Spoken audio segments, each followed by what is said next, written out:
Olá, alunos. Bom, vamos iniciar aqui, tá? A partir do exercício 25, né? Na realidade, iniciar não, continuar, né? Os exercícios do LDA, tá? Eu já tinha resolvido do 21 ao 24, então agora eu vou começar do 25 em diante. O 25 ele pede para a gente ler, para depois responder, como se faz o gelo seco. Antes de eu saber como o gelo seco é fabricado, você precisa saber que, ao contrário do gelo molhado, né, ele não é feito de água, que é H2O, e sim de dióxido de carbono, o CO2 que a gente expele na respiração. Se na forma gasosa o CO2 é famoso gás carbônico, no estado sólido ele é o gelo seco, que sorveteiro usa para o picolé não derreter na praia. Para fabricá-lo, é preciso coletar matéria-prima. Embora o gás carbônico esteja presente na atmosfera, os fabricantes não retiram do ar, e sim do lixo da produção de outras substâncias. A produção de amônia, por exemplo, libera CO2, que é sugado por uma chaminé para um tanque especial. Tá? Neste lugar, é resfriado e comprimido até atingir a temperatura de menos 28 graus Celsius e uma pressão de 300 psi, cerca de 10 vezes a pressão dentro do pneu de um carro. A vantagem do gelo seco em relação ao molhado é que ele se mantém a uma temperatura média de menos 80 graus Celsius, ou seja, ele é muito mais gelado do que o gelo molhado. Uma última e óbvia curiosidade. Você sabe por que o gelo seco tem esse nome? É porque quando aquecido, ele passa direto do estado sólido para o gasoso, sem virar líquido. Aí ele pede, né, com relação ao dióxido de carbono, responda. Qual é o estado físico em condições ambientes? 20 graus Celsius e 1 atm. Ou seja, qual que vai ser o estado físico do CO2 nas condições que nós estamos imersos, né? Vai ser no estado gasoso, tá? É assim, por isso que a gente respira o CO2. Quais são a fórmula eletrônica e estrutural? A fórmula eletrônica nós mostramos todos os elétrons envolvidos na ligação e a estrutural somente as ligações envolvidas na molécula em si. A fórmula estrutural fica assim, ó. O CO2, tá? Compartilhando aqui o carbono, compartilhando 2 elétrons com oxigênio. O oxigênio recebendo esses 2 elétrons, ele atinge seu octeto, se estabiliza. Aqui desse lado, o oxigênio também recebe 2 elétrons compartilhados do carbono, fica no octeto. E o carbono, ele recebe 2 elétrons de cada oxigênio. Então, ele atinge o octeto dele também, tá? E aqui a fórmula estrutural. Aí continua na C e na D, tá? Quais são as ligações entre os átomos da molécula de gás carbônico? Ele quer saber que tipo de ligação está presente na molécula, né? Ligação química. Então a gente vai ter que os elementos carbono e oxigênio são não metais.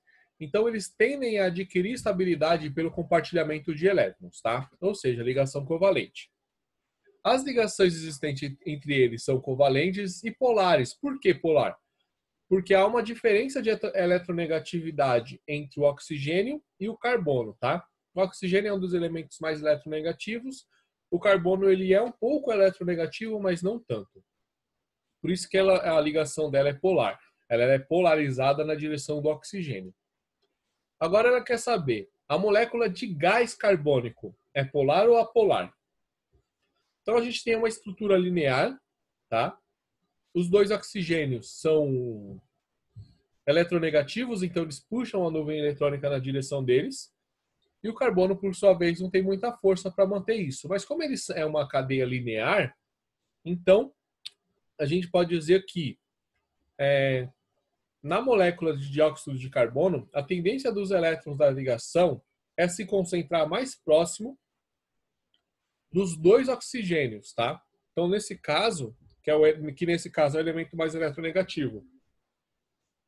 Por isso, cada ligação C-O é polar. E os módulos dos dipolos das ligações são iguais, porém com sentidos contrários. Basicamente, o que acontece na molécula de Ca é isso aqui, ó. Tá? Puxa na mesma intensidade para os dois lados. Então, os módulos dos dipolos da ligação são iguais, porém em sentidos contrários. Então, pelo fato da molécula ser linear, a soma dos vetores que está puxando para cada um dos lados vai resultar no momento dipolar nulo. Tá? Então, a molécula ela vai ser apolar. Beleza? Vamos ao exercício 26. Aí, ó, ele fala assim, com base no modelo de repulsão dos pares eletrônicos da camada de valência, determine o que se pede para cada composto. Então, ele nos deu 3 compostos, tá? BCl3, PCl3, CH3Cl. E ele quer que a gente determine a distribuição, né, a fórmula de Lewis, número de pares ligantes, número de pares isolados, geometria molecular e polaridade. Então, vamos lá. Primeira molécula, BCl3. Tá? Na realidade, assim, eu prefiro fazer o seguinte nesse tipo de exercício. Eu faço primeiro o número de pares, eu primeiro visualizo, né? Número de pares de elétrons ligantes, número de pares de elétrons isolados. Aí você consegue ir lá na tabela, tá? Da própria apostila, na página que eu esqueci de novo qual que é. Aí na tabela a gente vai ter várias geometrias onde a gente consegue determinar. Então vamos lá. O BCl3, se você fizer a distribuição eletrônica, você vai descobrir que o boro ele precisa de 3 elétrons para completar a sua camada de valência, tá? O seu octeto. Enquanto o cloro,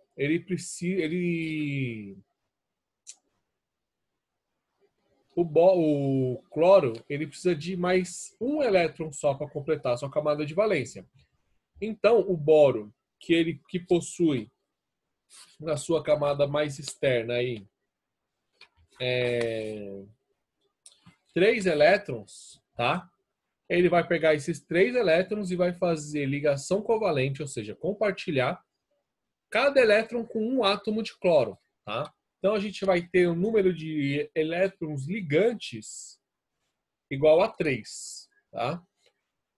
Como o boro não vai sobrar nenhum elétron no boro, não vai sobrar nenhum par de elétron isolado, então a gente coloca aqui 0. Aí a gente vai lá na tabela, tá? Na tabela você vai perceber que quando a gente tem um número de pares ligantes igual a 3 e o número de pares isolados igual a 0, tá? Nós vamos ter uma geometria molecular trigonal plana. E aí, a partir dessa geometria molecular trigonal plana, você consegue desenhar o átomo, tá? Que fica a molécula, desculpa, que fica desse jeito aí, ó, que você está vendo, tá? Exatamente o que eu teorizei, ó. Cada átomo da camada de valência do boro vai ser compartilhado com desculpa, gente. Cada elétron da camada de valência do boro vai ser compartilhado com um elétron de um cloro, tá? Então a gente vai precisar de 3 cloros para completar a valência do boro e 3 cloros diferentes compartilham um único átomo de boro, tá? Formando aí uma geometria molecular trigonal plana. Como aqui os vetores eles se cancelam, tá? Eu já vou mostrar para vocês por quê. Olha só, aqui quem é o átomo mais eletronegativo? É o cloro, certo? Então a gente tem aqui um vetor puxando para cá, um vetor puxando para cá e um vetor puxando para cá. Então aqui no final eles se cancelam, porque a intensidade no boro é nula, tá? Então a gente vai ter aqui uma molécula apolar, tá? O exercício B é a mesma coisa. PCl3, o fósforo ele possui 5 elétrons na sua camada de valência mais externa, tá? O cloro tem 7 elétrons, então ele precisa de 1. O fósforo precisa de 3, tá? Só que quando você fizer isso, a gente vai ter 3 pares de elétrons ligantes, só que o fósforo acaba sobrando, né, um par de elétrons isolados, porque é 5, né? Você já compartilhou 3, sobrou 2. Então ficou um par de elétrons isolados. Aí a gente vai lá na tabelinha e vai perceber que quando a gente tiver 3 pares de elétrons ligantes e um par de elétron isolado, nós vamos ter uma geometria piramidal, tá, gente? Isso eu estou olhando lá na tabela da página 546, tá? E aí, né, nós podemos desenhar a molécula de acordo lá com o que está na tabela. Olha só que legal que fica, tá vendo? Tudo baseado no que a gente já viu. E a polaridade da molécula, a gente vai ter vetores que não se cancelam aqui, né? A gente consegue observar que aqui nós temos um vetor para cá, um vetor para cá e um vetor para cá. Né? São 3 vetores puxando para baixo. Então ele não se cancela, não é diferente de zero. Quer dizer, é diferente de zero. Então a gente vai ter uma molécula, para finalizar essa parte aqui, polar. Tá bom? E a C? A C a gente tem o CH3Cl. Eita, professor, complicou. Não, não complicou nada. Nós temos 3 hidrogênios e um cloro. São 4 ligações. Tá? 4 pares de elétrons ligantes. Não sobra nenhum elétron porque o carbono ele precisa de 4 para fazer as ligações dele e não sobra nenhum par de elétron isolado, tá? Aí a gente vai lá na tabela, procura 4 pares de elétron ligantes, procura número de pares de elétrons isolados igual a 0, nós vamos ter que a geometria vai ser tetraédrica. Então, a partir do desenho da tetraédrica, a gente consegue fazer o desenho da molécula do CH3Cl. E eu vou provar para vocês que essa molécula também é apolar. É polar, quer dizer. Observem. O carbono ele é mais eletronegativo que o hidrogênio. Então, todos os vetores aqui do hidrogênio vêm para cá. Porém, o cloro ainda é mais eletronegativo que o carbono. Tá? Então, aqui também ele não anula. Tá? Não é diferente de zero a soma dos vetores. Então, isso significa que essa molécula aqui ela vai ser polar também. Tá? Exercício 26 concluído, vamos ao 27. O exercício 27, ele fala assim, a molécula de trifluoreto de nitrogênio é polar e a tricloreto de boro é apolar. Apesar de ambas apresentarem moléculas formadas pela mesma combinação de 4 átomos, tá? 3 ligantes iguais e um átomo central, a explicação para isso está associada ao fato de que ele quer a explicação do porquê o trifluoreto de nitrogênio é polar e o tricloreto de boro é apolar. Aí ele dá algumas opções, mas antes de ler as opções, vamos fazer as estruturas? A estrutura do trifluoreto de nitrogênio fica assim, ó.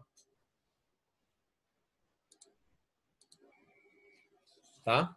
Ah, não, aqui primeiro foi a do tricloreto de boro. Tá? Por que essa tricloreto de boro aqui ela é apolar? Pela mesma explicação que eu dei anteriormente. Aqui, ó. Opa, peraí. Coloquei o vetor na posição errada. Errou.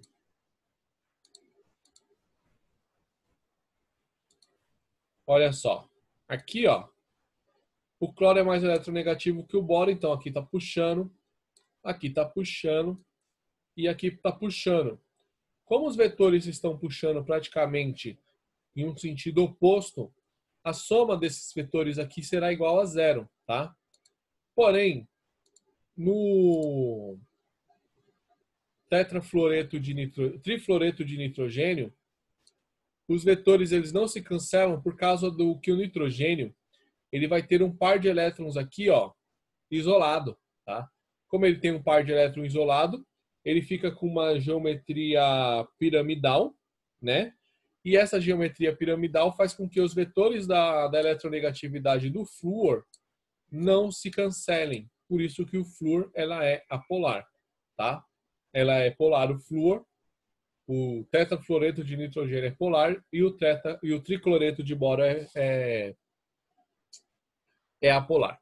Aí a gente vai ver aqui, a molécula de NF3 apresenta ligações polarizadas, enquanto a molécula de BCl3, as ligações são apolares. Não tem nada a ver, tá? As duas são polarizadas, porque o cloro e o flúor são eletronegativos.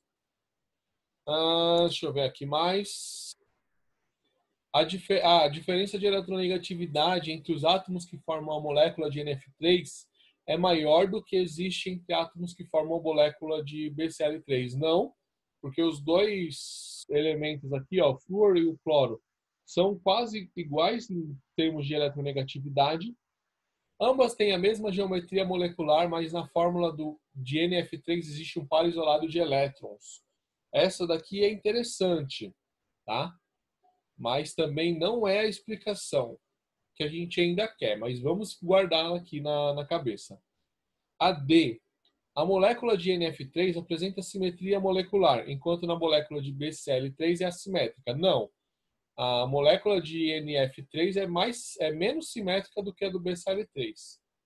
A molécula de NF3 apresenta geometria piramidal trigonal, tá? Enquanto a do BCl3 é trigonal plana. Então, então, aqui eu fiquei na dúvida agora. Eu acho aqui a...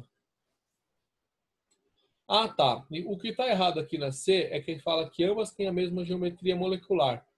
Elas não têm a mesma geometria molecular. Então, ela é descartada. Então, a alternativa certa é aí, tá, gente? Porque a molécula do NF3 apresenta a geometria piramidal, trigonal, né? Que a gente viu. E a molécula do BCl3 é trigonal plana. E aí os vetores se cancelam de uma maneira melhor, tá? Bom, esse vídeo aqui ficou um pouco longo, são exercícios um pouco complexos. Eu vou parar esse vídeo aqui, tá? E aí eu continuo no próximo vídeo a partir do exercício 28. Até mais.